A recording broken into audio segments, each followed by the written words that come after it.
રાજ્યના 58 તાલુકાઓમાં વરસાદ. સૌથી વધુ નવસારી શહેરમાં 4 ઇંચ વરસાદ. 3 ઇંચ વરસાદથી પેટલાદ થયું પાણી. સુરતના ગ્રામ્ય વિસ્તારમાં પણ વરસી મેઘમહેર.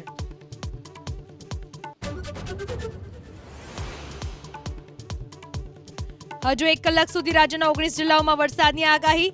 ડાંગ, નવસારી, વલસાડ, દમણ અને દાદરાનગર હવેલીમાં વરસાદનું રેડ એલર્ટ.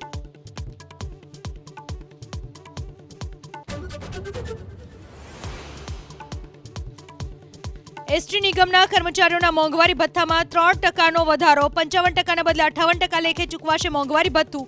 એરિયર્સ સાથે ચૂકવાશે પગાર વધારો.